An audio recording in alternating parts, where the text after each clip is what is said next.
فأنا ناصح لإخواني بالصدع بالحق تبيض وجوههم. السكوت في مسألة الحزبية يضرها، فاصدع بما تؤمر وأعرض عن المشركين. سلامي على دماج ورجالها والشيخ يحيى ودار العلم يا سعد بانيها. Kita lanjutkan pembahasan dari syarah Aqidah Qairawaniyah. Qala fadilatu syaikhina, masih di muka surat 116. Qala fadilatu syaikhina Abdul Muhsin Al-Abbad hafizahullah. Wa qala subhanahu yauman atau bisama akatoyi sijil lil kutub. Pada hari di mana kami menggulung natui, kadang artinya melipat, kadang artinya menggulung, tak masalah. Kami melipat atau menggulung langit bagaikan digulungnya as-sijili, yaitu lembaran-lembaran lil kutub, lembaran kitab ya digulung. Ini kekuasaan yang hebat, padahal yang kita lihat langit sekedar apa? Tempat kosong, mungkin kosong dari udara lah, atau kosong dari apa misalkan. Tapi bagaimana dia boleh digulung? Allah Maha Kuasa, semuanya di tangan Dia, tak ada yang susah.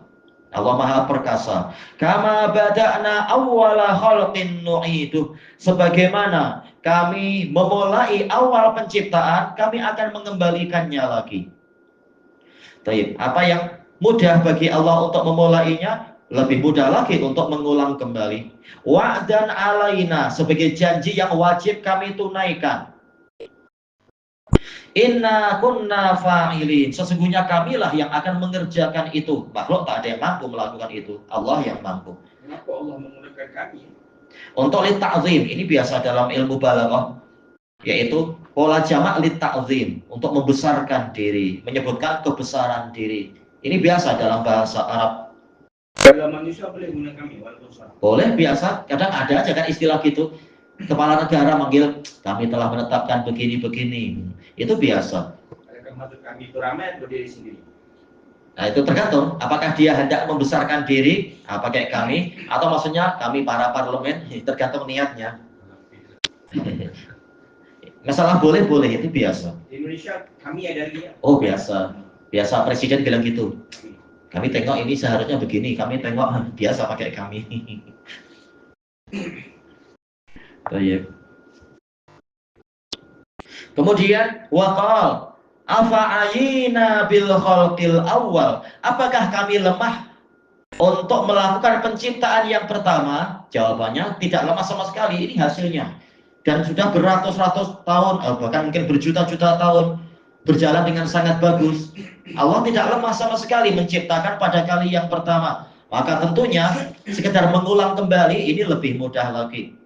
Manusia tahu, biasanya yang paling susah adalah langkah pertama, itu susah. Setelahnya biasa. Apalagi Allah lebih mudah lagi. Kalau yang pertama saja mudah, apalagi yang berikutnya. Bintang-bintang planetnya dia rawa, tak berlanggar.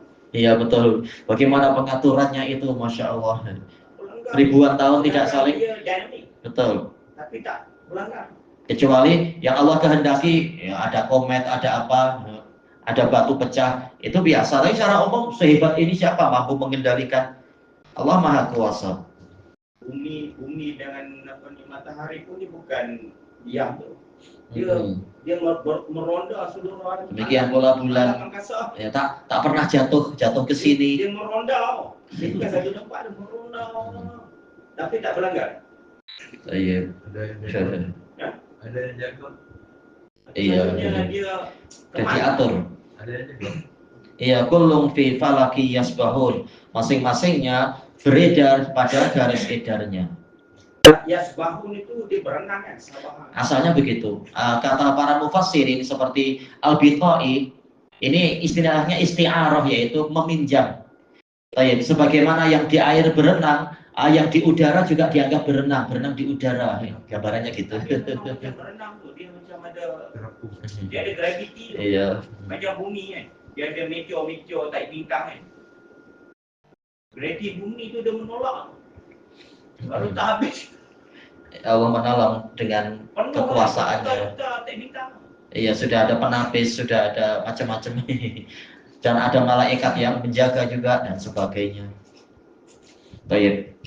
Hanya Allah yang mampu. Kemudian Bahum fi labsim min khalatin jadid. Namun mereka orang-orang kafir fi labs yaitu iltibas, berada di dalam kesamaran dari penciptaan yang baru. Ini menunjukkan akal yang lemah. Kalau awal penciptaan saja mudah bagi Allah, apa susahnya mencipta sesuatu yang baru, yaitu mengulang penciptaan? Tak ada yang susah. Cuma orang kafirnya yang akalnya pendek. Cuma kita tak tahu lah syurga atau neraka itu atas planet ke memang kawasan lain. Jelas Nabi sudah menceritakan syurga ada di langit ke-7, di dekat Sidratul Muntaha. Nah, neraka di bumi ke-7 kata Nabi. Jelas beliau yang tahu. Cuma kaifiatnya Allahu a'lam. Gambarannya bagaimana? Lebih ke-7 ni kecil lah mereka. Kan kalau kita tengok geografi, kita pun tak dapat bayangkan. Ada pintu-pintunya, masing-masing langit ada pintu. Kita belum ada yang mampu menembus satu pintu, apalagi naik-naik ke atas.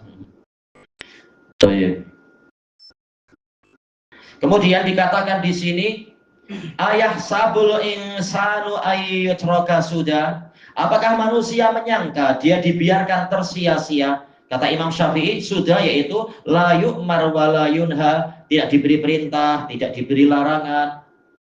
Yang lain menafsirkan la yusabu wa la yu'aqab, tidak diberi pahala, tidak pula diberi hukuman. Dan ini tafsir ini saling mengharuskan. Ketika ada perintah ada larangan, ya konsekuensinya ada pahala dan ada dosa. Kata Ibnul Qayyim di dalam Miftah dari Sa'adah. Kalau manusia menyangka begitu, menunjukkan yang betul adalah ada ciptaan, ada perintah, ada larangan dengan segala konsekuensinya. Tak mungkin Allah mencipta kemudian sia-sia. Alam yakunu nutfatan mim maniyyin yumna. Manusia disuruh untuk melihat, untuk mengetahui adanya hari kiamat. Maka perhatikan, bukankah dia itu asalnya adalah dari nutfah, yaitu air mani, dari mani yang terpancar? Tentunya jawabannya iya, kami melihat. Summa kana alaqatan fa khalaqa fa sawwa. Kemudian jadilah dia alaqah, yaitu darah yang tergantung-gantung atau darah yang mu'alaq, menempel. Fa khalaqa, kemudian Allah menciptakan dia, yaitu menciptakan menjadi mudghah, menjadi yaitu daging. Fa sawwa, kemudian Allah menyempurnakannya. Jawabannya iya, jelas. Tahu-tahu berubah jadi orang macam kita, padahal semula air mani saja. Faja'ala, ya. Ada DNA. Iya. Kromosom cukup. Betul. Cuma apa? Allah yang mengatur bagaimana ciptaan itu berubah-ubah dari yang paling sederhana hingga yang paling kompleks. Faja'ala minhu zawjaini dzakara wal unsa. Kemudian Allah jadikan dari daging tadi menjadi pasangan, ada yang lelaki, ada yang perempuan, tanpa manusia mampu mengatur itu. Mengatur diri sendiri tak mampu, mengatur anaknya juga tak mampu. Oh, saya milih anak yang begini, tak mampu. Itu pengaturan Allah. Allah yang menentukan. Alaysa dzalika biqadirin ala ayyuhyiyal mauta? Bukankah zat yang demikian itu mampu untuk menghidupkan orang mati? Jawabannya adalah mampu. Jadi memang akan ada hari kiamat. Untuk orang yang mati itu dihidupkan, menerima pembalasan. Setelah ada perintah, ada larangan, maka akan ada pahala dan ada hukuman. Baik. Ini dalil-dalil beliau datangkan terkait dengan apa? Ucapan Imam Al-Qayrawani, bahwasanya hari kiamat betul-betul ada. Allah mendatangkan berita tentang itu dengan berbagai cara dan berbagai sudut pandang. Al-Amrus Tsani, pola yang kedua yang Allah ceritakan untuk menegaskan adanya kiamat, at-tanbihu bi ihya'il ardi ba'da mautiha. Allah mengingatkan tentang dihidupkannya bumi setelah bumi itu mati, tanah yang kering kerontang dan gersang. Qala Allahu azza wa jalla wa taral arda hamidah. Dan engkau wahai Rasulullah atau wahai ra'i, orang yang melihat bumi dalam keadaan hamidah, yaitu mati dan diam. Fa idza anzalna 'alaihal ma, kemudian apabila kami turunkan kepadanya air hujan, ihtazzat, dia mulai bergetar. Ihtazza yaitu bergoncang. Mungkin kita tak mampu merasakan goncangannya, getarannya, tapi dijelaskan oleh Ibnul Qayyim, begitu ada airnya kemudian menimpa bijirin. Biji mulai ada activity. activity yang seukuran sel satu mulai pecah, mulai bergerak, mulai membesar, mengembang, kemudian pecah, terbelah, kemudian tumbuh akar, tumbuh tunas, menyebabkan bumi itu bergerak, bergetar. Karena ada tekanan-tekanan. Itu baru satu tanaman. Bagaimana dengan berjuta-juta tanaman? Sehingga bumi yang semula diam, tahu-tahu mulai bergerak. Walaupun gerakannya sangat lambat, tapi kalau dipercepat akan nampak itu bumi memang bergetar. Apalagi aktivitinya bukan hanya dari tanaman, hewan-hewan juga akan mendekat. Begitu ada tanaman, hewan akan bergerak di sekitar itu, baik itu semut ataupun cacing tanah ataupun berbagai jenis hewan-hewan yang lain. Maka memang bumi jadi bergetar, cuma getarannya sangat halus dan pelan-pelan. Warobat kemudian meninggi, ya, dengan adanya tekanan-tekanan hewan-hewan tadi, tekanan akar, dan juga ada udara-udara yang dihembuskan oleh akar-akar, maka mau tidak mau tanah akan mulai meninggi, ada gundukan, akan ada koloni semut, ada koloni rayap, koloni ini dan itu, sehingga tanah yang menjadi meninggi, ada istana-istana di bawah tanah itu. Iya, betul. Wa ambatat min kulli zawjin bahij, dan bumi itu menumbuhkan dari segala pasangan yang bahij, yaitu bahij yang indah, yang mengagumkan. Dari satu siraman air akan muncul berbagai jenis tanaman. Dzalika bi annallaha huwal haqq. Yang demikian itu terjadi disebabkan banyak sababiyah, karena Allah itulah yang benar, ucapannya benar, perbuatannya benar. Maka tak heran bumi yang mati boleh menjadi penuh dengan activity, penuh dengan kegiatan, penuh dengan gerakan. Gerakan-gerakan itu menunjukkan adanya kehidupan, seperti yang dijelaskan Syekhul Islam di dalam kitab beliau Dar'u Ta'arudil Aql wan Naql, Abrazu Alamatil Hayah al Harakah. Alamat kehidupan yang paling jelas adalah adanya gerakan. Wa annahu yuhyil mauta, dan bahwasanya dialah yang menghidupkan orang-orang mati. Sebagaimana Allah menghidupkan bumi yang maitah, maka dia juga mampu untuk menghidupkan mauta, orang-orang yang mati. Wa annahu ala kulli syai'in qadir, dan dia maha kuasa atas segala sesuatu, ya. Kalau tak bergerak, gila.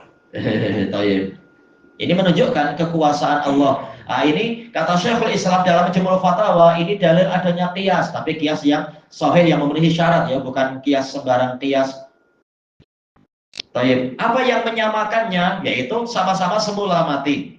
Kemudian dengan adanya air hujan, bumi jadi hidup. Nah, demikian pula manusia semula mati di alam kuburnya, kemudian disirami oleh air hujan selama 40 masa, kemudian tumbuhlah mereka. Sebagaimana dalam hadis Abi Hurairah, hadisnya sahih. Ayat ini sains, ya? Iya, betul. Sains pertanian. Betul. Apa faktor yang menyamakan? Yaitu syumuliyatul qudrah, kekuatan dan kekuasaan Allah yang meliputi segalanya. Sebagaimana dia mampu menghidupkan bumi, dia juga mampu menghidupkan manusia. Apa yang susah? Padahal penciptaan langit dan bumi lebih besar daripada penciptaan manusia. Kalau menciptakan bumi saja mampu, apalagi manusia. Allah mengatakan la khalqus samawati wal ardi akbaru min khalqin nas. Sungguh penciptaan langit dan bumi lebih besar daripada penciptaan manusia. Nah, kalau itu mudah, ini pun lebih mudah lagi. Itu kesimpulannya. Kemudian wa anna sa'ata atiyatul la raiba fiha, dan bahwasanya hari kiamat memang betul-betul akan datang. Wasa fa'ilah, yaitu menunjukkan pasti akan datang. Atiyah, tiada keraguan di dalamnya. Roiba, yaitu sebagai apa? Isim la mabni alal fath. Wa anna allaha yab'atsu man fil kubur, dan Allah pasti akan membangkitkan orang yang ada di dalam pekuburan. Sebagaimana Allah mampu untuk menumbuhkan tanaman dari sela-sela tanah, dia juga mampu menumbuhkan manusia dari sela-sela tanah. Nanti betul-betul dibongkar kubur-kubur itu. Khobar fiha syibhul jumlah. Fiha sebagai syibhul jumlah, khobar la. Atau boleh kalau menurut Basriun apa? Yaitu la roiba kainun fiha. Fiha muta'alik bi kainun. Kainun itu khobar. Iya, khobar la. Ilahuna wallahu a'lam.